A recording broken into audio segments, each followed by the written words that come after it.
I pastored a church in Virginia, and while I was there, made friends um, with the dairy manager at the local grocery store. And it was a very local chain, not a national chain. And he was black, and he was youth pastor at his church. And we got to know each other a little bit, and I invited him to come and address my congregation about the people we don't see. And he was very anxious, worried about coming. I invited, finally he said yes, and my wife, we set a time, a specific Sunday, and my wife saw him that week at the grocery store and said, "Oh, you're in the bulletin Sunday." And he got even more nervous. But he came. And at the appointed time, he came up and addressed the congregation. I introduced him to everyone, told them who he was, where we had met, and that he was dairy manager at the grocery store that every single one of them shopped at. He spoke, sat down, and the questions I got from everyone was, how do you know him? Where did you meet him? Where is he from?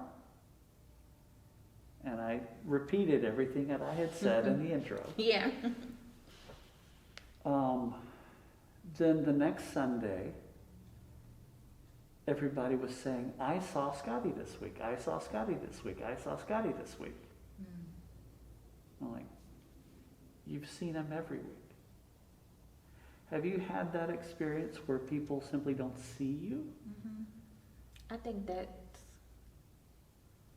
happens. You know, that I think I had a different lens growing up because that goes back to like janitors, custodians, maids, and the housekeepers. I always would speak to them because I learned really young through observation that people walk past them, people ignore them, people say things around them because they don't even realize that they exist. Like they're there, but they're not there. They're not listening to me. They're cleaning up. No, the furniture. Exactly. And it goes back to, as you were talking, all I keep hearing is, we just want to be heard. We want to be understood. But I keep hearing, you don't hear me. As the man said, Ahmaud Arbery said, I can't breathe. How many other videos have you heard? I can't breathe.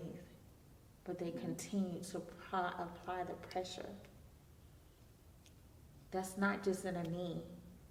That's in every other experience that within the black community where we face oppression or racism or the systemic racism, however it has been projected upon us. We just want to be heard. We want someone to see us as human beings, as people who care and understand where I'm coming from, understand my hurt and my pain. Because I'm not angry because I want to be.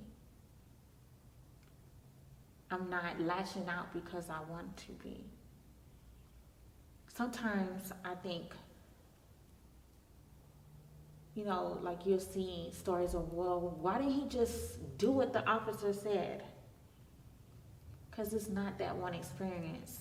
You're just seeing this one experience, but you didn't see all the other times he had been stopped and how he had been treated, how he complied, or he knew of his uncle that complied, or his aunt that complied, or his mother, or he saw the cops kill somebody in his family right before his eyes for no apparent reason. And you don't understand why he's angry or why he won't comply, because he's like, this isn't fair. I need to speak up for myself because you're not listening to me. You're not hearing me. Mhm.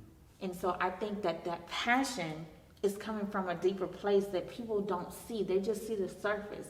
They just see one experience, one moment in time, but this goes way back.